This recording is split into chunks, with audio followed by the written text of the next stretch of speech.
मृत्यु लोक में मनुष्य जो पुण्य और पाप करता है बारी बारी से उसे भोगना पड़ता है।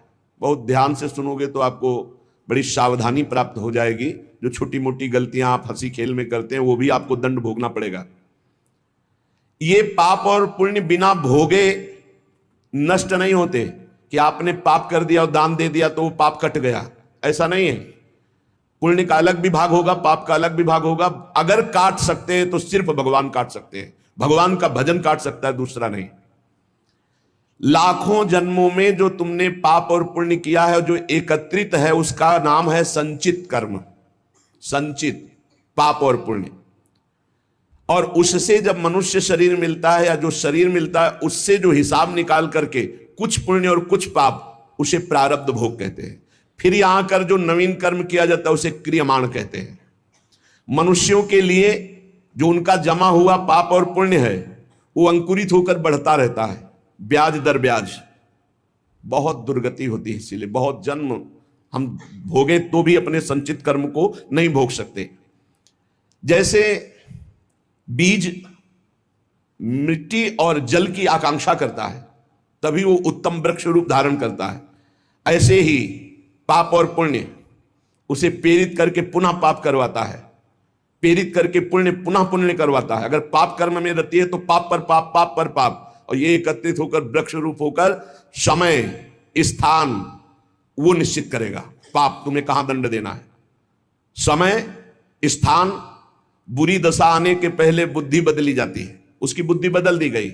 आप ना आवे आप पर ताई तहां ले जाए, वो वहीं ले जाएगा, उसी स्थान पर मारा जाएगा, उसी स्थान पर जो दंड उसे मिलना मिलेगा। जैसे आपने छोटा पाप किया तो आपके चलते समय पैर में कांटा चुभेगा और दुख होगा। कांटा निकाला गया, थोड़ी दिन वहां दर्द रहा, खत्म हो गया, आपका पाप क्षय हो गया। छोटा पाप कोई, आगे बताया जाएगा कौन कौन से पाप से कैसे कैसे दंड मिलते हैं। अब अगर आपसे थोड़ा बड़ा पाप बना है तो वही पैर में लोहे की कील बनकर चुभेगा, कांटे की जगह लोहे की कील, अधिक दुख होगा। और बड़ा पाप बना है तो खजूर का कांटा, बड़ा कील, ऐसे आपके पैर में चुभ। बिना पाप कर्म के कहीं भी किसी को कोई भी दुख नहीं हो सकता। सिर में दर्द होना, आजीवन पूरे जीवन सिर का रोग हो गया कि वो दर्द ही होगा 2-4 दिन में, 10 दिन में, पाप का कारण। अपथ्य भोजन, सर्दी सहन न होना, गर्मी सहन न होना, हर समय हृदय जलते रहना, पाप का लक्षण।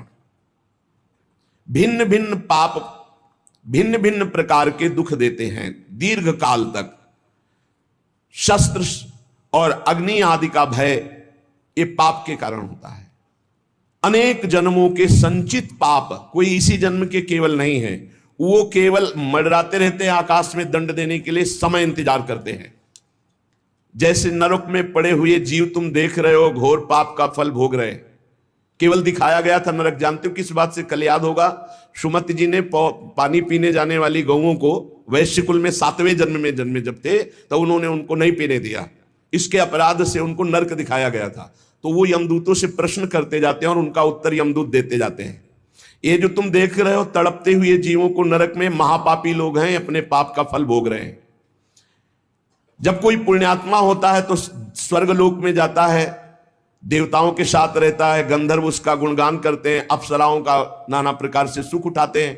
और जब पुण्य भोग क्षीण हो जाता है तो फिर यहां आकर के मनुष्य लोक में अपने कर्मानुसार जन्म लेते हैं। राजन, ये जो तुमने पूछा कि किस किस पाप से पापियों को कौन कौन सा नरक में दंड मिलता है, वो मैं बतला रहा हूं। जो नीच मनुष्य कामना और लोभ के वशीभूत होकर दूषित दृष्टि से हर स्त्री को भोग भाव से देखता है, जिसको देखता है बस काम भाव से देखता है।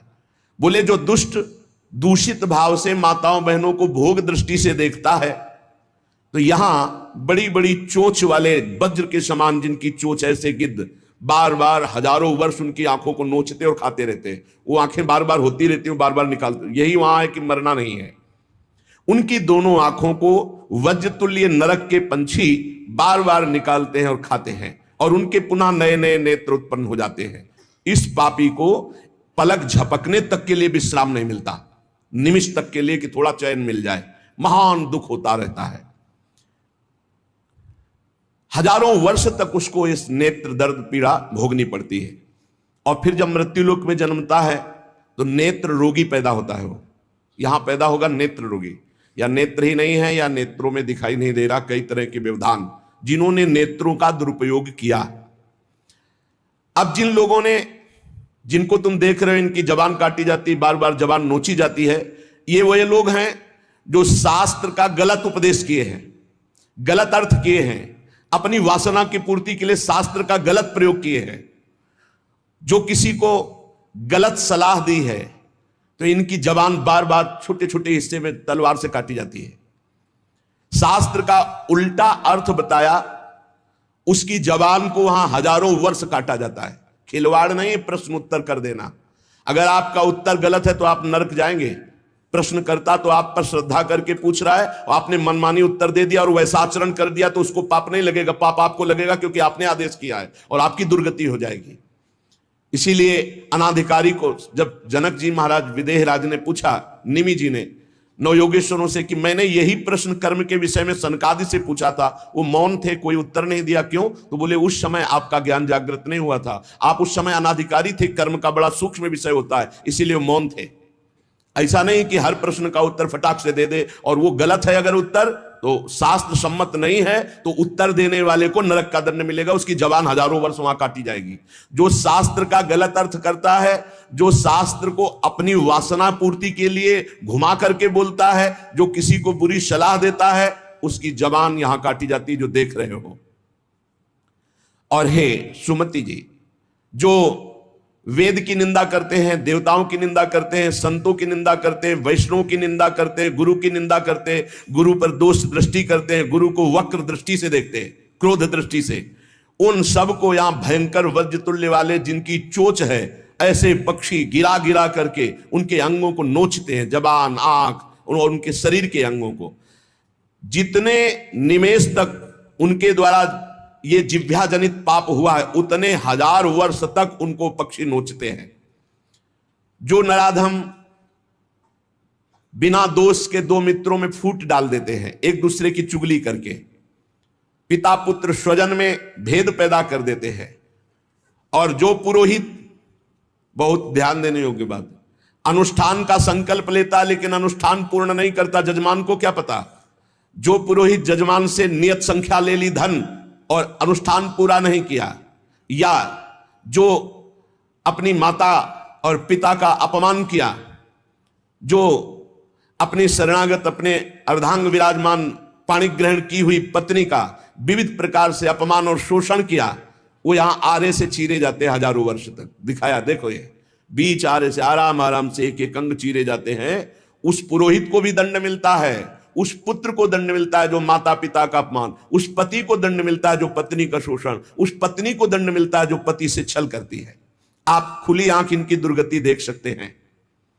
जो दूसरों को कष्ट देने का स्वभाव बना लिया है, बातचीत चेष्टा से कष्ट ही देना है, जो दूसरों की प्रसन्नता में जलते हैं, जो दूसरों की घरों में, सोए हुए घरों में आग लगा देते हैं या फसलों में आग लगा देते हैं और उनको प्राणांतक कष्ट देते हैं, उन अधम पापियों को यहां जलती हुई आग में जलाया जाता है। तुम देख लो, तपती हुई बालू डालकर उनको भूना जाता है और यहां आग में उन्हें जलाया जाता है।